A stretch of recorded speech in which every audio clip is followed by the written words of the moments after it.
Hello there. This video is late, but that's because I needed to watch Glass Onion, which was a new whodunit storyline. I just wanted to see, because I love Knives Out, and that was a sequel to Knives Out, so I wanted to watch that first and see whether it'd be in my top 10 as well. And it is in my top 10. So yeah, there'll be a Movie Monday episode on that on Monday.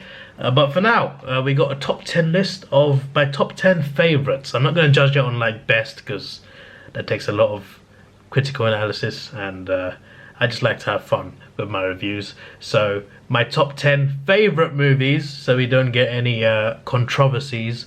In recent years, obviously, most of my viewers are Ultraman fans, because I watch Ultraman TV shows. That's what this channel is known for nowadays. But I do have a small audience that are not here for Ultraman. They're here for other things, and also we might get some new viewers over here.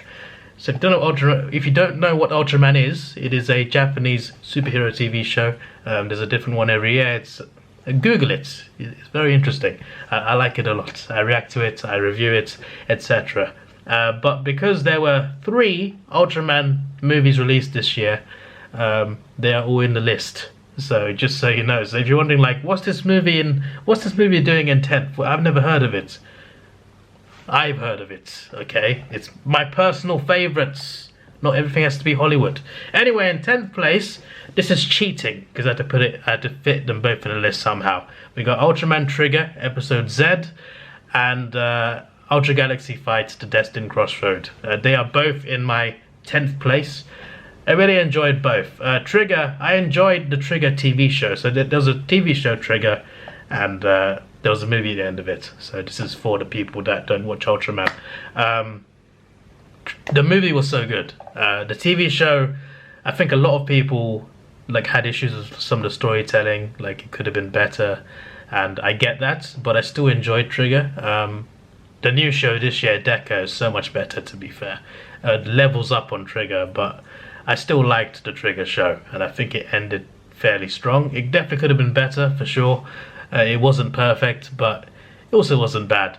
But the movie I think leveled up quite a bit more. The movie was a higher level than the TV show, and I don't just mean because it was a movie. I mean the storytelling, the evil Ultraman Z being involved as well. They did the story so well in the movie, so I really appreciate that. And as for the other one, The Destined Crossroad, I really enjoyed that as well. I've been looking forward to it ever since The Absolute Conspiracy, because that was, for me, still the best Ultra Galaxy fight. It feels like the Avengers movie of Ultraman, because it's a big crossover, and I really enjoy that. The effects, the effects are sometimes funny, but still fun to watch. But I like the overall storyline, the Absolutians. It's very interesting. I like the way they do that. And The Absolute Conspiracy, I think, delivered for the most part.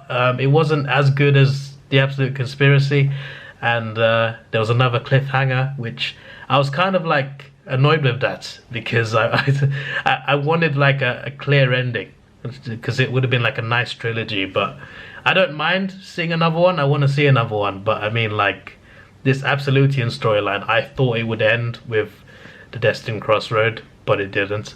I still enjoyed it. It's just that I feel we could have had a better ending to that. But I'm looking forward to the next one. In 9th place is Black Panther, Wakanda Forever. I was worried about this movie because I didn't agree with making this movie without T'Challa. Obviously, Chadwick Boseman passed away. He's a legend. Rest in peace. To continue this movie without T'Challa, it just didn't sound like a good idea. I understand the sensitivity behind recasting him, but even his brother wanted to recast T'Challa, I think this says a lot. I think when his own family is saying you can recast, I think it's okay to recast. The issue is they could have, the thing with Marvel, they like to have their deadlines and stuff. I'm not saying that's why the movie came out this early, but I feel like they could have waited a while and then made a sequel. But with all the thoughts that I had, the movie was good. Considering what happened, they handled it in the story very well. I was very surprised by the way they like it made sense. It made sense with how the character of T'Challa was not in the movie, and the fact with Shuri becoming Black Panther, I wasn't a big fan, but actually it worked. I was surprised it worked. It worked really well. The story made sense. They didn't just hand it to her; she had to earn it. There was a surprise cameo, which was interesting. Namor was a good villain. The after credit scene was interesting. The music was very well done, and yeah, overall, story wise, they did well. The one thing I didn't like was Ironheart. Ironheart is someone like the reason like she does what she does is because of Iron Man, and she doesn't even mention him like once. Like she's got a suit clearly inspired by Iron Man, and in the comics she's a big fan of Iron Man. But in Black Panther, I get that it's not about Iron Man, but still, like she's a character that's like a successor to Iron Man. Like it's a whole persona. It's supposed to be her whole personality about her obsession with him. No mention of him at all in the movie. That just felt very weird to me. It felt like, is this even Ironheart? Because it doesn't feel like her. So that's my main problem. But yeah, overall they did well. In 8th place, Bullet Train. Yeah, Bullet Train. I can't speak. Brad Pitt plays an assassin. What does he play? He plays someone who is tasked. He's got a mission. He's given a gun. He's got a mission to get on a bullet train in Japan and grab a briefcase, and then at the next station get off. Simple as that, before it falls into the wrong hands. But things go wrong, and there are other people on the train who also want this briefcase, both bad people and good people. There's a big storyline going on actually, and you find out at the end what happens, like with the twists and everything. There's like a big villain and everything. There's some interesting characters. It worked really well for me. There's lots of different types of characters. It's quite comedic. It's a nice action comedy thriller. It's serious but funny at the same time, and I think they nailed it. I really like Bullet Train. I even bought it on 4K. I enjoyed it that much. That was awesome. I need to watch it again actually. In 7th place, Glass Onion, which I just watched. There'll be a video about it soon on Movie Monday. Yeah, I loved Knives Out, a classic whodunit murder mystery. The sequel was pretty damn good. It wasn't as good as Knives Out, but still good. It wasn't as good as Knives Out though, but that's fine. It doesn't have to be as good. Knives Out was just incredible, but this sequel I felt was good. It was a little bit different, but still like a murder mystery. It made sense. There were a lot of twists and turns. Perhaps too many twists. I think they overdid the twists this time. It's not as good as Knives Out, but still good in its own right, and it still makes number 7 on my list. In number 6 is The Woman King, a movie I did not expect to be one of my favorites, but actually it was a very well done true story based on it's based on a true story, and they did it really well. It's really well acted. It's about colonization, and there's an African territory that's defended by a women military. There's a male military as well, but like women are like the main part of this military, and it's based on like a true story. And there's Europeans that want to buy slaves, and they address like the stuff about selling the slaves to the Europeans. They also mention that they actually like acknowledge that actually happened, which you don't really see much from like movies based on slavery, which is a very sensitive topic, of course. There's nothing about the slaves being taken away. Like it's there, but like you don't see what happens to them after. You see what happens in Africa, and yeah, you see African tribes fighting each other as well, because there's some African tribes that are dealing with the Europeans. They're making trade deals, but other tribes that are against it and want to wage war. It's a very deep, emotional storyline that works on many levels, and yeah, I did not expect to think it was amazing, but actually, I mean the situation wasn't amazing, but in terms of the storytelling, it worked. It worked so well, and it was an incredible movie. So yeah, hats off to The Woman King. Great movie, well acted and well directed. In fifth place, are we on fifth already? 10, 9, 8, so yeah, in fifth place, Everything, Everywhere, All at Once. A foreign film. Well, I thought it was a foreign film. I mean, it is. It's in Chinese, but it's American made. But yeah, when I watched it, it was Chinese with English subtitles. Or was it dubbed? I can't remember. But either way, like it was foreign. It felt like it was foreign, but it was American made with familiar actors who've been in Hollywood. Yeah, this is a multiversal movie about a mother who is all over the place, and she meets alternate versions of herself and her daughter. It's complicated. It's very crazy, and there's a big villain as well. This was the best multiverse movie of the year, better than Multiverse of Madness. I'm a Marvel fan, and the fact that Multiverse of Madness didn't do well and Thor: Love and Thunder didn't do well, very disappointed. I did not expect to be saying that Wakanda Forever was better than those two movies, but here we are. Anyway, yeah, Everything Everywhere All at Once, that is the multiverse movie to watch this year. That was it was incredible. In fourth place, we have Ultraman again. Shin Ultraman. I liked it.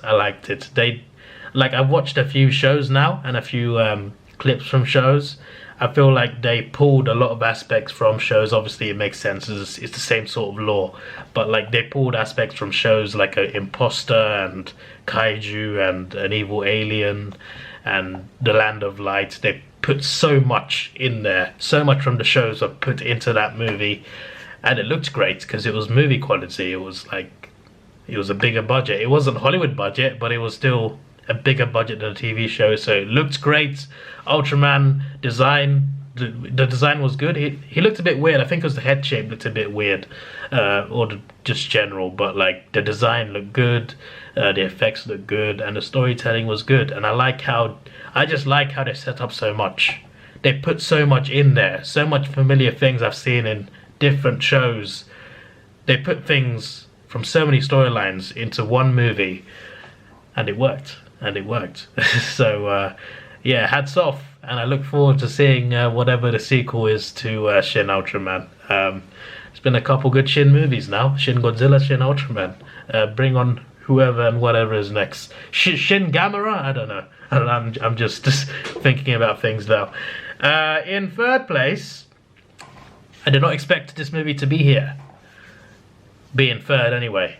Avatar: The Way of Water. So a lot of people like the first Avatar. A lot of people love the first Avatar. I never saw it in cinemas. In fact, I didn't even know the first Avatar existed until about 4 years after it came out. Yeah, I was that late. I didn't even know it existed. I remember talking to my friend in school when he was talking about, have you heard of the biggest movie of all time, Avatar? I'm just like, no. And then I watched it at home, and it was good. It was a good movie. Like I didn't hate it. It was a good movie, but I didn't understand the hype behind it. But then I heard about the effects, the 3D effects, the visuals. Apparently they were groundbreaking for its time. I'm just like, okay, so that's why it's popular. Fair enough. That makes sense. But I didn't watch it in cinemas until early December, and I watched it. I was just like, okay, this actually looks very good. In IMAX 3D, this actually looks very good. I'm just like, okay, if I watched this in '09, I would have loved it. But anyway, regardless, visuals look good, but the storyline, it was just fine. It's just a storyline about a colonial humans trying to colonize a planet, or trying to get material from a planet, but there's natives in the planet who are fighting back. It's like a rebel versus empire, classic storyline.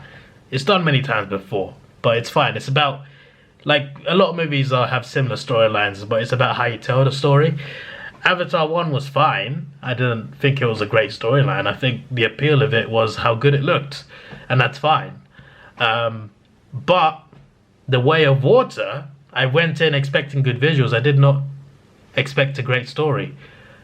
But I think we got a great story. I think Avatar 2 was better than Avatar 1 in every way. Not only did the effects look better, the effects looked amazing. I watched it in IMAX 3D and I watched it in Dolby Vision and also 4DX. I watched it 3 times. Dolby Cinema is amazing. Dolby Cinema looked unbelievable. I'm just like, wow. That was my 3rd time seeing it. It felt like something new. It was amazing. It looked amazing. 3D effects are great, and 3D is something that I've gotten bored of in the past few years. Like, it's not special anymore. But Avatar 2 made it special again. So I appreciate that. So the 3D was good. The effects were good. I'm just like, yeah, that's the first 2 boxes that would have been ticked are obviously ticked. What about the rest of it? Are the characters good? Is the storyline good? Is there emotion there? Is the villain good? Is it what's happening? I'm trying to find yes or no questions. So forget the last thing I said. The answer to all those questions are yes. They created a great storyline. That was an amazing story. Very emotional.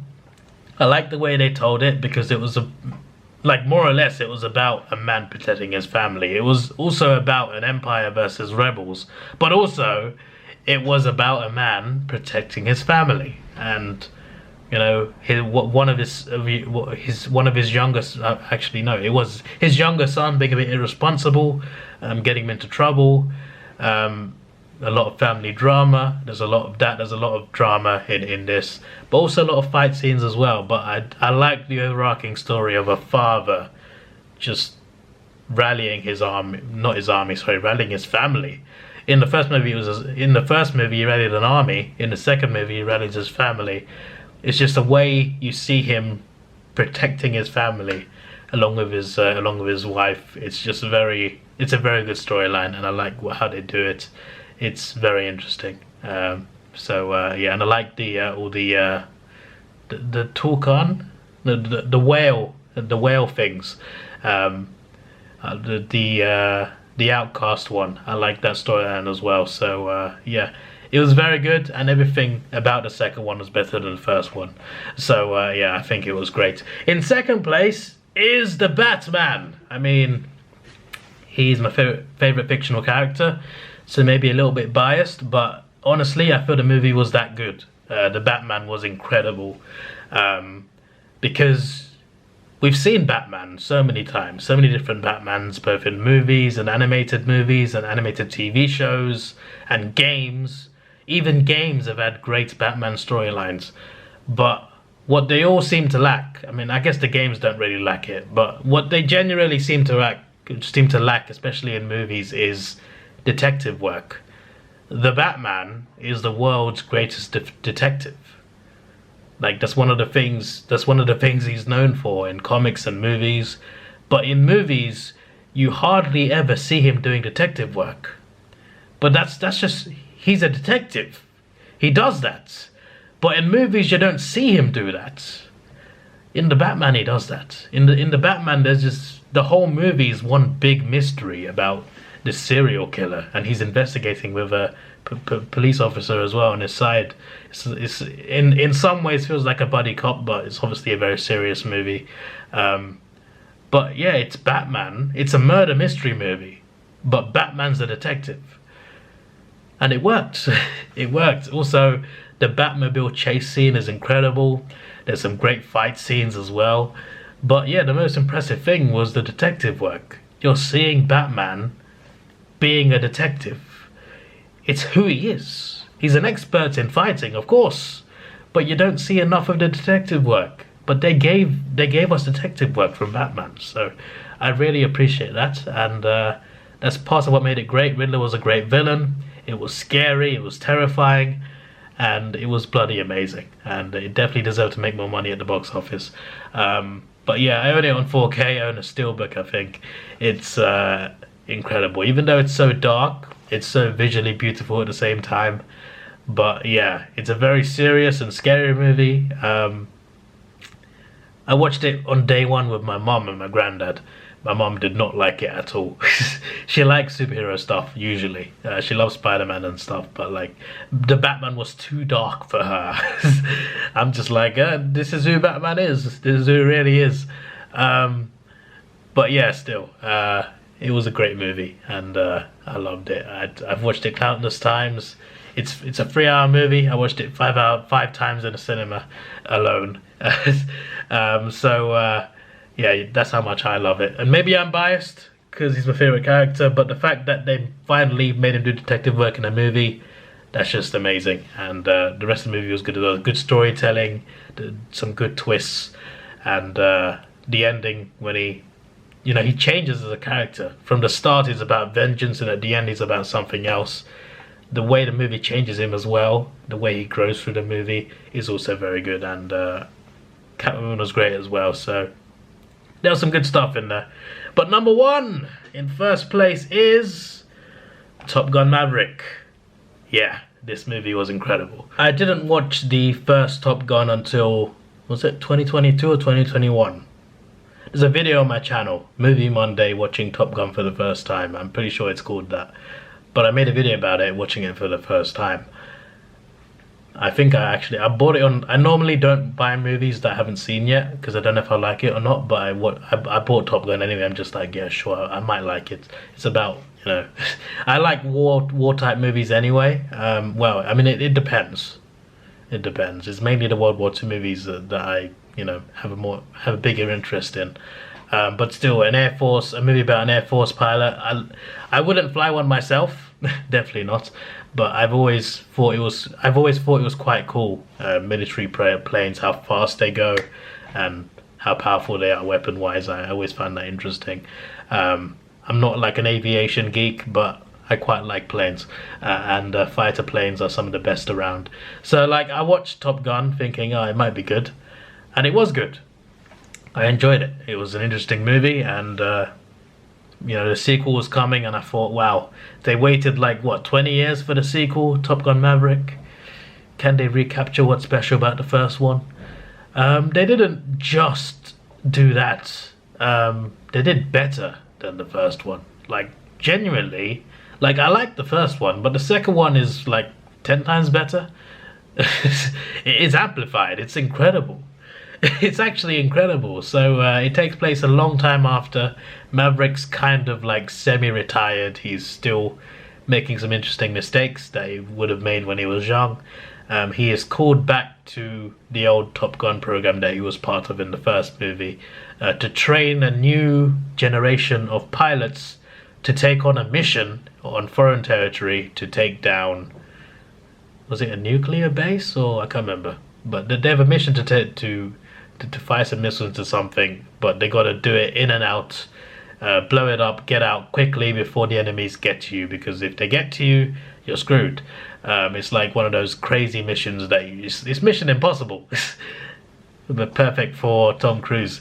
But yeah, he's got to train a new generation of fighters to do it, and one of the fighters is the son of the guy that died in the first movie, who was his flying mate, of course. So that's very interesting. I also like, what's his name? Sorry, let me get his name before I mess it up. Miles Teller. Miles Teller, in my opinion, played his best character in this movie. He was great. I mean, in general, the performances were great. I like the whole squad. For the role they all played, the acting was incredible, the characters were great, the storytelling was amazing. But yeah, this I feel was Miles Teller's best character, and he was incredible. Like, I'd like to see more of that character. I don't know, like, if they did a sequel to this, I don't know what they'd do really, because this one was just so good. Like, do you need to touch it again? I don't know, because the second one was just that good, where it's just like, I feel like you fulfilled everyone's desires who are waiting for this movie. There's no need to ruin it, but if they made a new one, I'd still watch it. But Top Gun Maverick was just that good. The movie was incredible, and honestly, I feel like you didn't really need to watch the first one to watch this one. Maybe if you watch the first one, then obviously you'd have the emotion of what happened with the death. But still, like, they still flash back to it in Maverick, so I feel like you can watch this like fresh, and it's still fine. So like, I feel like it would be good for people who've been waiting for this movie anyway, and people that you know, haven't seen the first one. It just worked really well, and the whole finale with the whole pulling off that mission in enemy territory, just going in, trying to put the bombs in, get out without being detected. Obviously, it's not going to go too smoothly. It's in a movie, of course. You got to create tension, but yeah, it worked so well. Like the way they did it, like it was incredibly well directed, well done, and I wouldn't be surprised if, you know, I think they used actual planes, but I don't think they let Tom Cruise fly one. Apparently, you cannot fly a military grade plane. A civilian can't fly one. That's what I heard. But there's this whole thing in Hollywood about Tom Cruise doing his own stunts, and he does do his own stunts. Maybe not all of them, but like he literally hung off the plane onto. They took off a giant plane in Mission Impossible 5 or 6. Mission Impossible, he was hanging off the side of a jumbo jet, and it took off. He did that. He physically did that. So I would not be surprised if he was inside a jet. I don't think he flew it himself, but he might have been a passenger at least, because he loves doing his own stunts. But yeah, that's another thing to love about Tom Cruise. Like when you watch him do stunt movies, he probably did it. So yeah, I think for the last Mission Impossible Fallout, I think it was, he learned how to fly a chopper to help with that finale. So that's interesting. But anyway, yeah, apart from Tom Cruise doing his stuff, it was a great movie, great characters, great storyline, and it just worked. So yeah, those are my favorites. Some incredible movies in there, movies that I'll never forget, especially the top two, my word. And actually even Avatar. Please release it in 4K. There's no pre-order or anything. They normally release pre-orders by now. They haven't even released Avatar 1 in 4K. Like, what's that about? Anyway, yeah, that's my top 10 list. This was meant to be like a 5-minute video, but I've been here for I don't know how long, because I've cut the camera off like 4 times. This is your boy Davidoff. Please like, share, subscribe. Thanks for watching. Have a good day, and let me know your top 10 down below. Goodbye. Let's take it slow. Where you go, I go too. And if you hit the bottom, I'm going down with you. Let's take it slow. Who cares where we gotta be? You know you'll have a good time wherever you're.